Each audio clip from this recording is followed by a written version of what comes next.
Então, agora a nossa segunda aulinha e o nosso conteúdo agora é Constituição Federal, tá? A Constituição Federal, ela é dividida em artigos, né, da área da saúde. Então, a gente só trabalha, na verdade, os artigos correlacionados à área da saúde. Esses artigos, nós trabalhamos com o artigo do 196 ao artigo 200, tá?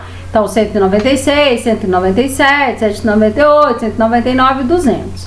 Mas, com vocês, eu só vou trabalhar 3 artigos, que são os artigos principais, que é o artigo 196, o 198 e o 199, tá?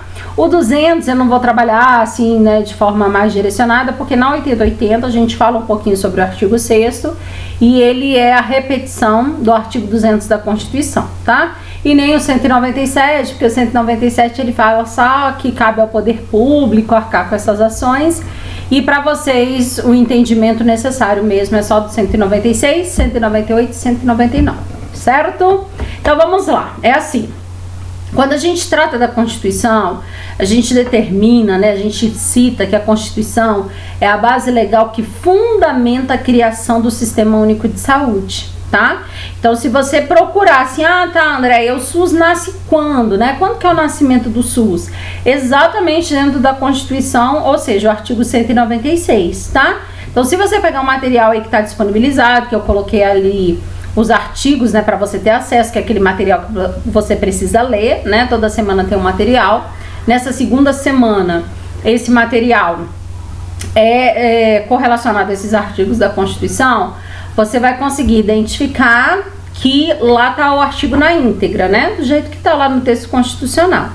Só que o intuito, né, de gravar essas videoaulas e de proporcionar esse entendimento para vocês é exatamente explicar um pouquinho mais fácil e mais detalhado sobre esse artigo, né? Porque quando você lê, às vezes você lê e fala assim, pô, André, eu li, mas e daí? Eu não entendi, né, essa palavra. Então, aqui, né, o propósito mesmo dessas videoaulas é fazer com que você tenha uma compreensão daquilo que está escrito no artigo, tá? Porque se for para ler, você lê aí, eu leio aqui, não tem, né, nenhuma dificuldade nisso, em ler. Então, vamos entender, tá? Então, pega seu materialzinho aí, e aí pega aí o artigo 196 e a gente vai trabalhar um pouquinho com ele, tá? Então, como eu acabei de comentar, o nascimento do SUS, ele acontece através desse artigo, tá? Então, quando ele fala nesse artigo, ele começa citando assim: saúde é um direito de todos e dever do Estado. Então, a primeira coisa que eu tenho que entender, pronto, a partir de agora, a saúde é um direito que todos vão ter, né? Eu tenho, você tem, né? Toda a sociedade tem esse direito. André, mas isso antes não era, né, prestado para toda a sociedade? Não. Quando a gente trabalhou aquela parte que foi a nossa primeira aula do processo histórico, né, evolução histórica das políticas públicas de saúde, eu evidenciei que a assistência à saúde ela era direcionada, né? Então, quando Eloy Chaves, que é o pai da Previdência Social, ele cria um benefício para a saúde, ele direciona que esse benefício vai ser concedido para os ferroviários. Então, tem um direcionamento. Depois nós temos a transição dos CAPs para os IAPs, e aí, né, que são as caixas de aposentadorias e pensões, passa para os institutos de aposentadorias e pensões. Então vão ser para outras categorias de profissionais, para os bancários, para a indústria, para o comércio, para os marítimos, tá? Mas também altamente especificado.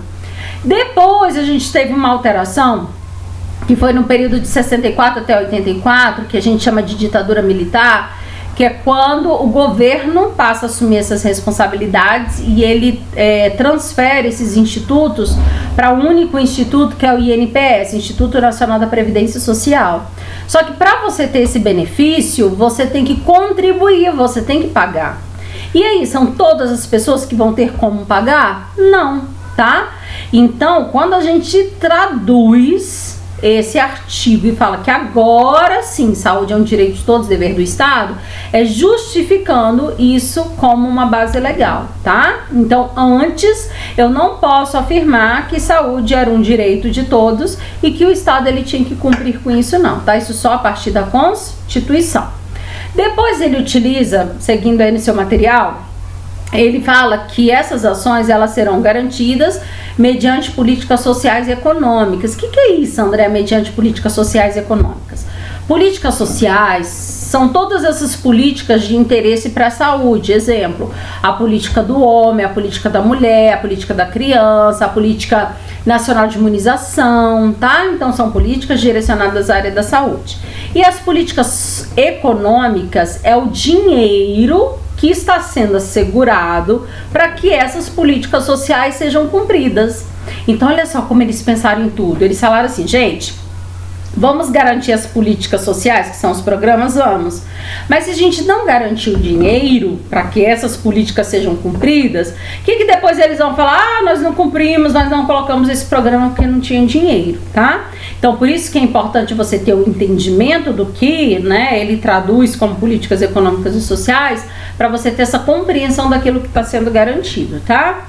Depois ele continua falando que essas ações, elas vão visar o quê? Reduzir a possibilidade de doença e outros agravos, tá? Então vamos interpretar essa frase. Quando ele fala ali, meu cheiro, desculpa, tá? Que eu fico olhando ali pro ladinho, é porque tem ali o material, né? Esse material que você tá acompanhando ali, fica ali projetado pra mim, tá? É porque eu não consegui aqui projetar pra vocês, né? O meu vídeo é caseiro, igual eu falei pra vocês, eu tenho as minhas aulas que são por plataformas online, né? Mas essas são aulas pagas, e aí, na verdade, eu quis fazer um vídeo exclusivo para vocês, né, para os meus aluninhos do Pronatec, e aí eu tô fazendo esse vídeo caseiro, tá? Então, desculpa, eu não consegui aí projetar, não consegui colocar aí para você visualizar, mas como esse material tá sendo disponibilizado em PDF, então você tem acesso a isso que eu tô falando, tá? Então, quando eu olho assim de ladinho, é para ver ali sobre a questão do artigo, tá? Que às vezes não dá para você decorar tudo, tá bom? Então, ele fala assim, que visa a redução do risco de doenças e outros agravos. Tá, André, como é que eu faço para visar a redução do risco de doenças? Como é que eu faço para não adoecer? São os termos que nós utilizamos como promoção e prevenção, tá? Então, quando a gente fala da integralidade das ações, elas precisam ser prestadas através da promoção, da proteção e da recuperação. Então, para eu conseguir fazer com que você não adoeça, eu tenho que prestar essas ações de promoção e prevenção, que a gente chama, né? Para diminuir a possibilidade de você ser acometido por alguma coisa. Agora, se já for acometido, se já tiver a doença propriamente dita, é aquilo que a gente traduz ali quando ele coloca e outros agravos, tá? Então, se eu vou te proteger, é para te proteger contra outros agravos. Por isso que ele fala que visa a redução de doenças e outros agravos. Então, a gente vai estar conseguindo prestar aí a totalidade dessas ações, tá? Ele também diz que o nosso acesso é universal. Então, esse termo de universalidade, universal, significa que o acesso é para todos. Eu posso falar, o acesso é só permitido para os brasileiros. Não, tá? Ou seja, qualquer pessoa que estiver nesse país e necessitar dessa assistência à saúde, ele vai ter essa assistência, porque a gente traduz, né, o nosso sistema sendo um sistema universal para qualquer pessoa, tá? Ele também fala universal e igualitário. O que é essa palavra igualitário? Eu sempre pergunto e às vezes existe uma confusão de entendimento. Eu falo assim, nas minhas aulas, né, principalmente no presencial, eu falo, turma, a igualdade existe no SUS? Aí eles falam, sim, existe. Aí eu falo, e a equidade, que é um outro termo que a gente utiliza, é igualdade? Aí a maioria fala, sim. Aí eu falo, não, tá? Então, igualdade existe no SUS? Existe. Só que a igualdade, ela é traduzida no SUS como, né, prestar esse serviço sem proporcionar qualquer discriminação, tá? E aí ele fala, seja de raça, de cor, de sexo, né, de orientação sexual, tá? Então a nossa igualdade vai ter que ser sem preconceitos ou privilégios de qualquer espécie. Só que quando a gente utiliza o termo equidade, a equidade está correlacionada à necessidade. E as necessidades, elas são diferentes. Então eu tenho que ter muito cuidado quando eu utilizo esses dois termos para não estar utilizando um termo de forma errada, tá? Então a equidade é necessidade e as necessidades são diferenciadas, e a igualdade no SUS é sem preconceito ou privilégio de qualquer espécie. Então quando ele utiliza o termo na frase, né, que o nosso acesso é universal, que o nosso acesso vai ser para qualquer pessoa e que ele fala universal e igualitário, que é sem preconceitos ou privilégios de qualquer espécie. E ele termina, né, esse artigo, que é o 196, falando através das ações de promoção, proteção e recuperação. O que se traduz promoção, proteção e recuperação? A integralidade das ações, tá? Então essa integralidade vai estar sendo prestada através dessas ações. Promoção, orientar, informar, educar essa população. Proteção, que é a parte médica, curativista, assistencialista, e a recuperação, quando esse paciente colocou alguma sequela, alguma coisa que eu tenho que estabelecer essa parte de recuperação, reabilitação, certinho? Então, esse é o nosso artigo 196, fechadinho, tá todo explicado, tá? Agora nós vamos para o próximo artigo, que é o 198, que também é um artigo muito importante, tá? Para a compreensão de vocês. O artigo 198 é o artigo que estabelece as diretrizes do SUS, tá? E você vai ter que ter muito cuidado com essas diretrizes do SUS, por quê?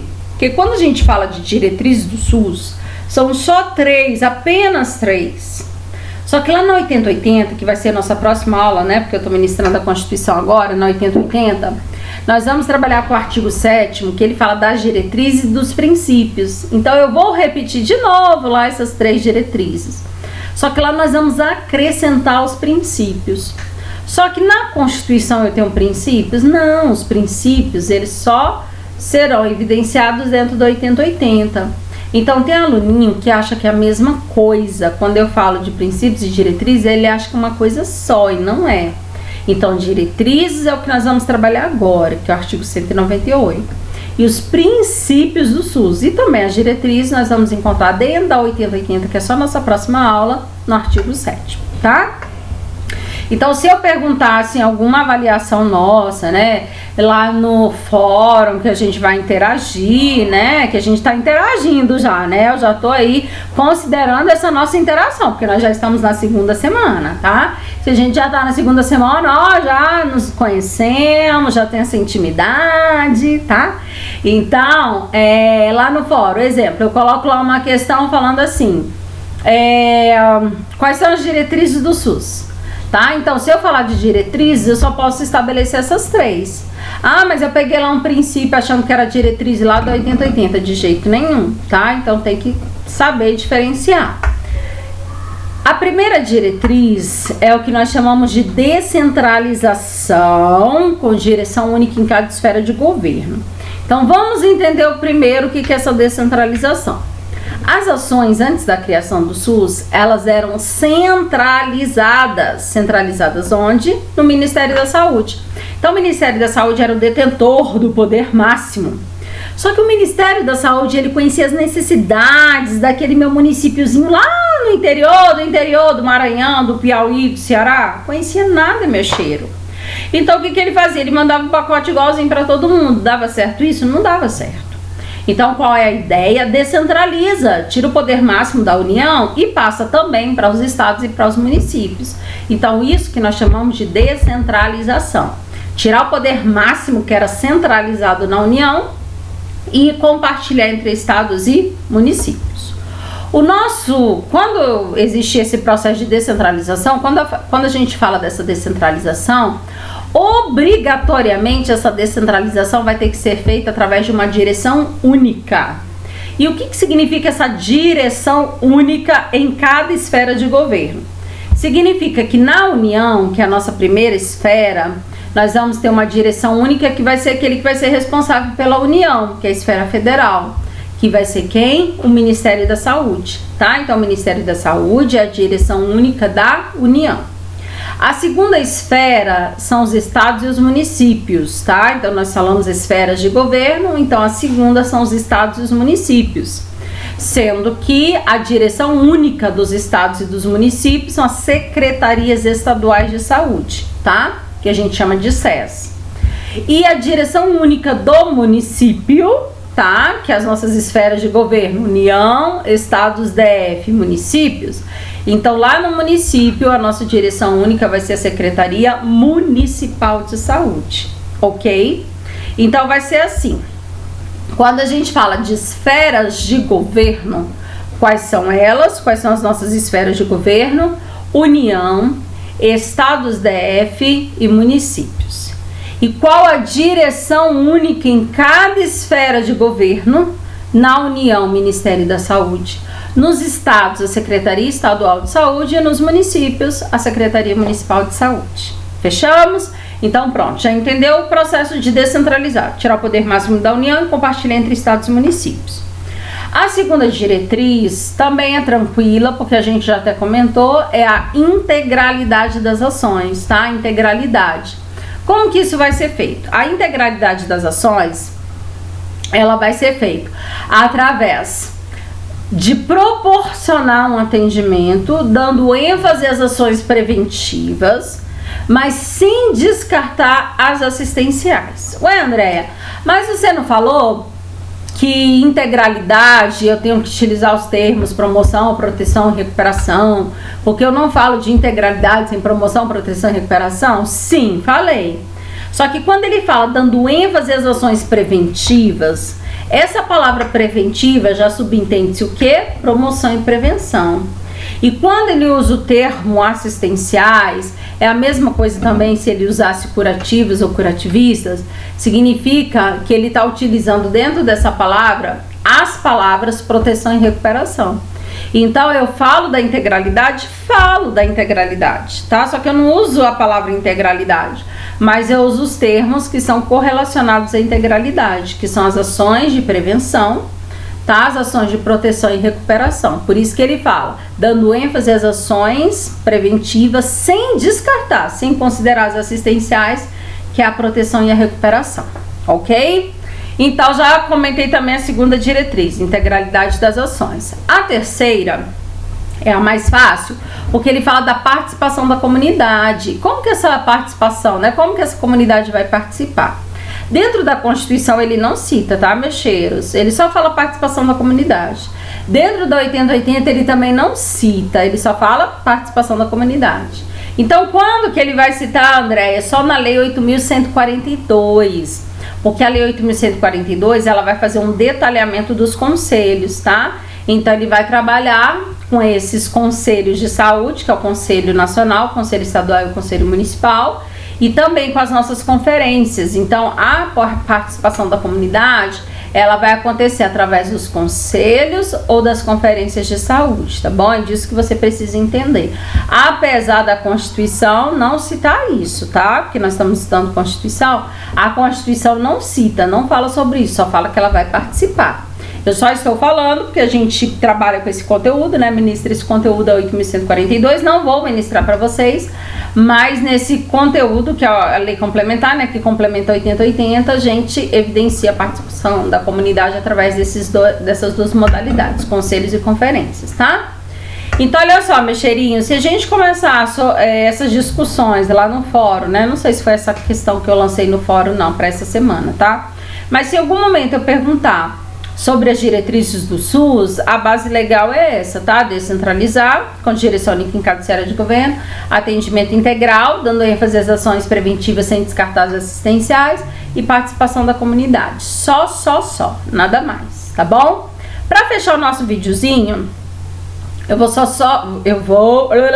professora, também eu falo rápido que dói, né? Pense, não sei que nem respira para falar essa professora de vocês, né? Então, olha só, mas ainda bem que vocês já estão, né, meus amigos, né? Já sabem como é que eu sou, como é que é meu ritmo de trabalho, essa coisa doida, tá? Então, vai ser assim, quando a gente trabalha o artigo 198, depois dele nós temos os parágrafos e os incisos, né? Às vezes é difícil entender esses negócios, né? Mas precisa não, tá? É só para vocês entenderem que dentro do artigo 198 eu também tenho falando outras coisas, tá? Que são através dos parágrafos ou dos incisos. Então tem um parágrafo 4º, deixa eu só me situar aqui para ver se é mesmo, tá? Para não falar besteira. É o parágrafo 4º. Nós temos o parágrafo 4º e o parágrafo 5º, que ele vai tratar, meus cheiros, da criação do ACS. Então pensa num parágrafo importante desse, né? Já que vocês são esses profissionais, né? O agente comunitário de saúde serão esses profissionais Então, nada mais justo do que eu aprender dentro da Constituição, né, como é que é essa fundamentação legal. Então, eu vou explicar o parágrafo 4º, parágrafo 5º, você tem acesso ao material, tá? No material aí tem especificando tudo, mas eu vou dar uma explicada assim, dar uma pincelada, tá? Não vou ficar olhando ali, nem lendo não, porque fica chata a aula. Então, vamos lá, para terminar o meu videozinho da aula 2. Ó, no parágrafo 4º, ele vai criar, né, esse ACS e o agente de endemias, que é o ACS e o ACE, né? Então, o agente comunitário de saúde e o agente comunitário de endemia foi, né, uma ideia, uma criação do Ministério da Saúde. E o que ele quis com a criação desse ACS? Olha a ideia que ele teve. Nós estávamos passando um período muito difícil no Brasil, que era com a mortalidade infantil. E aí ele precisava intervir nesse processo de morte dessas crianças e ele não estava sabendo mais como trabalhar.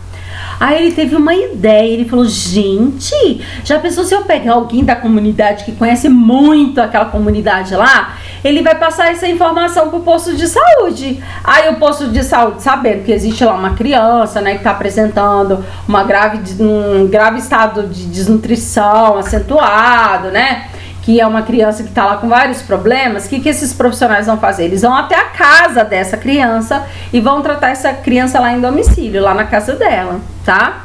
Então, por isso que existiu a possibilidade da criação do ACS dentro da lei, que é o artigo 198 da Constituição, parágrafo 4º, falando sobre esse profissional, tá bom? Então, a criação desse profissional acontece aqui na Constituição. Junto com esse ACS também foi criado o ACE, o agente comunitário de endemias, tá? Então, essas duas profissões foram formuladas aqui. Só que agora vem. Quando a gente fala do ACS, vocês, a função é manter esse elo entre a família e entre o programa, tá? Depois do ACS vem o PACS, que é o Programa do Agente Comunitário de Saúde, tá? E depois do PACS vem o PSF, que o PSF é o Programa Saúde da Família, que hoje a gente trabalha com a Estratégia Saúde da Família, ESF, tá? Então, o que aconteceu? Aqui na hora que cria-se, né, a possibilidade desse profissional ACS para ele, né, intermediar quando tem um problema, passa para o posto de saúde, o posto vai prestar essa assistência em domicílio, o que acontece? Essa assistência vai estar sendo prestada de forma direcionada para esse paciente que tem lá uma necessidade, uma gravidade, tá? Só que quando eu presto essa assistência lá, o que estava acontecendo antigamente, antes do PSF ser criado? Eu tirava esse profissional lá do posto de saúde, exemplo, o enfermeiro, eu tirava e mandava ele ir lá na casa da criança, não era? Aí ele ia lá visitar essa criança, ver o que podia fazer para intervir nesse processo aí da criança. Aí o que aconteceu? Se eu tiro esse meu profissional de dentro do posto de saúde, quando uma outra pessoa for lá, ela vai ter esse profissional lá para atender ele? Não vai. Então eles falaram, gente, não dá para ficar deslocando o profissional, a gente tem que manter esses profissionais do posto de saúde. Mas nós também temos que ter outros profissionais para dar esse suporte lá na casa dessa criança, ou quem quer que seja. E aí sim nasce a equipe do PSF, tá? Então a equipe do PSF, ela vai ser formada conforme essa necessidade que está sendo evidenciada naquele local, tá? E o atendimento desse ACS, ou seja, vocês... Tá? Uma das atribuições que a gente vai assistir na última aula, que é a 1886, fala que é o cadastramento dessas famílias e vocês vão ser o elo entre a família e o programa, porque serão vocês que irão informar aquilo que está sendo necessário em cada local, tá bom? Então, já falei do agente comunitário de saúde e do agente comunitário de endemias. O da endemias é aquele que vai já ver, né, Mexeiro? Quando vai lá na tua casa, bate lá na tua porta da dengue, para ver se teu banheiro, o ralo do banheiro tem alguma coisa. Então, esse é aquele que trabalha com essa parte de endemia, tá? E o ACS é aquele que trabalha com a família em relação aos programas, certinho? Então, olha só, deixa eu ver se eu falei... não falei tudo não, tem uma parte aqui que é muito importante. Quando a gente trabalhar lá na 1886, vocês vão ver que eu vou detalhar um pouco mais, né, sobre o ACS. Aqui eu não faço um detalhamento, porque aqui nem pede esse detalhamento. Aqui ele só direciona que vão ser criadas essas duas profissões, o ACS e o ACE. Só que ele diz que esse ACS aqui, esse profissional, ele vai ter que ser contratado através de um processo seletivo. André, então tem que ser um concurso? Não necessariamente, tá? Precisa ser uma seleção. Tá bom? Mas nessa seleção vai ter que comprovar que você escreva, tá? Você tem que escrever e tem que ler. Por quê? Porque precisa preencher as fichas do SIAB. E as fichas do SIAB, que é do Sistema de Informação de Atenção Básica, para você cadastrar essa família, né? Que nós temos várias fichas, ficha A, que é do cadastramento, ficha B, que é dos programas, C, que é da criança, D, que é de notificação. Quem preenche essas fichas para cadastrar essa família são os ACS, ou seja, vocês, tá?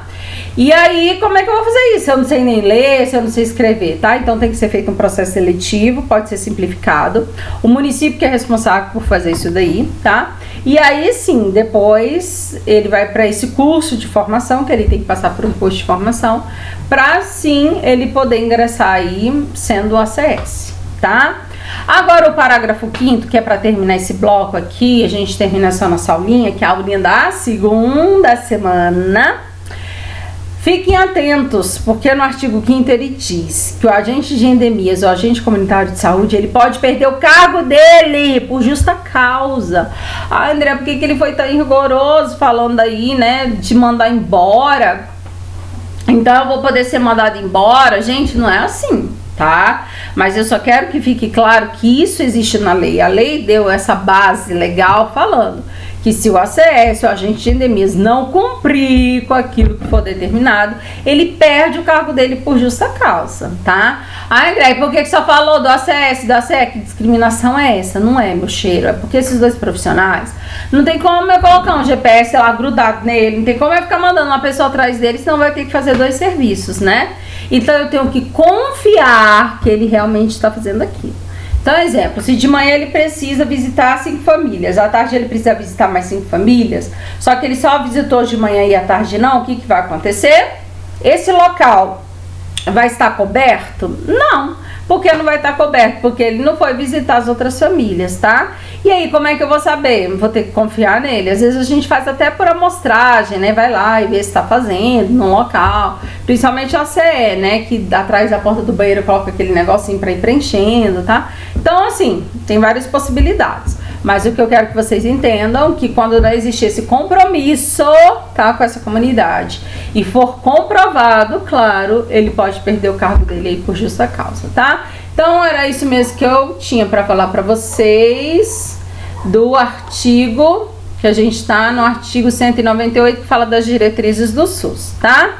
E agora, para terminar bem rapidinho, eu vou falar sobre o 199, que fala da iniciativa privada.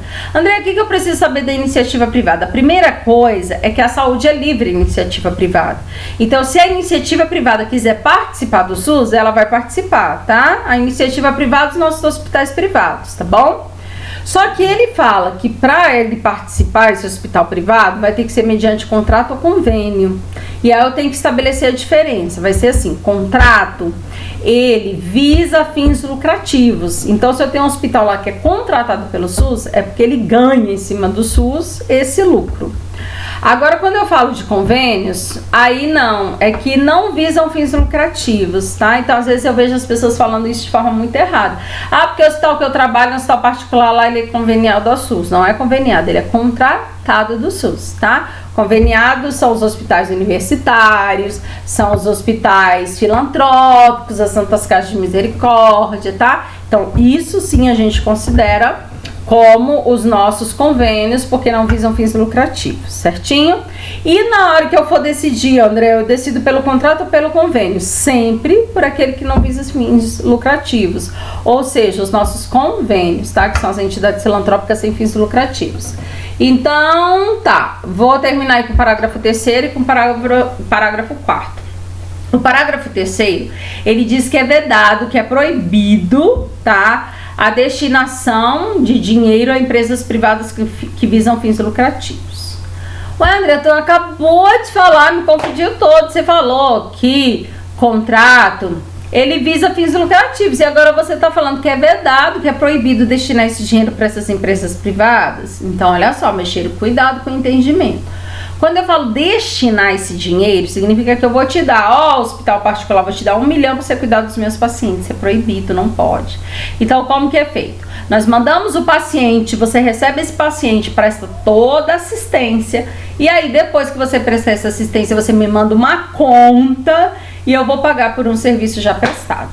tá? Por isso que ele fala é vedada, destinação, tá? E não pode, tá bom? Eu mando o paciente, você presta assistência, depois aí o SUS te paga. E para terminar o parágrafo 4º, é o parágrafo que fala da remoção de órgãos e da parte também da transfusão de sangue. Eu não sei, meu cheirinho, se você já se manifestou favorável ou não a essa parte de remoção de órgãos, né, os transplantes. Isso é muito sério, né, porque a gente, às vezes eu sempre falo, né, a gente não precisa passar por uma dor para saber o peso dessa dor, né. Então eu fico imaginando assim, caramba, você precisa de um órgão e você não tem nada, né, que força. Eu posso dar minha casa, todo o meu dinheiro do mundo, não tem como, né, porque não pode comercializar. Então eu preciso depender da generosidade, da bondade, tá? De uma família que acaba de perder seu ente querido e possibilita com que esses órgãos sejam doados, tá? Então eu sempre falo, se são pessoas assim altamente evoluídas, são pessoas, sabe, que são realmente tocadas assim, né, pelo divino, tá? Para fazer isso daí. Então tenham essa consciência, né, essa percepção de quão isso é importante. E não só a parte dos transplantes, a parte da doação de sangue também, tá? Porque aqui ele fala, tá? Dessas duas políticas, a remoção de órgãos, que é a parte do transplantes, mas ele também fala da política de sangue e seus hemoderivados, que é a política da transfusão, tá? De você ter a possibilidade de fazer a transfusão de sangue. Lembrando que doadores, como eu tô falando de Brasília e meus alunos Pronatec Brasília, lembrando que aqui em Brasília nós temos uma lei, tá? A lei distrital, Distrito Federal, que diz que aquele voluntário, ou seja, aquele doador de sangue, ele votar mais de 3 vezes aí consecutivas, ele tem uma isenção na taxa de concurso público, tá? Então, eu tô pensando em fazer um concurso e é muito caro. Então, se você for doador, você tem essa dispensa, você não precisa pagar a taxa desse concurso, tá? Então é só para lembrar que aí nós estamos trabalhando com essas duas políticas, que é da transfusão de sangue e também da parte de remoção de órgãos e tecidos aí. E não pode nunca imaginar numa comercialização, tá? Vou comercializar órgão, sangue de jeito nenhum, é proibido, é totalmente vedado, tá bom? Ufa, terminamos mais uma aulinha. Aí, ó, né, as minhas aulinhas estão dando aí mais ou menos 30 minutos, né, para não ficar aquela coisa muito extensa, senão tu vai dormir aí, tá?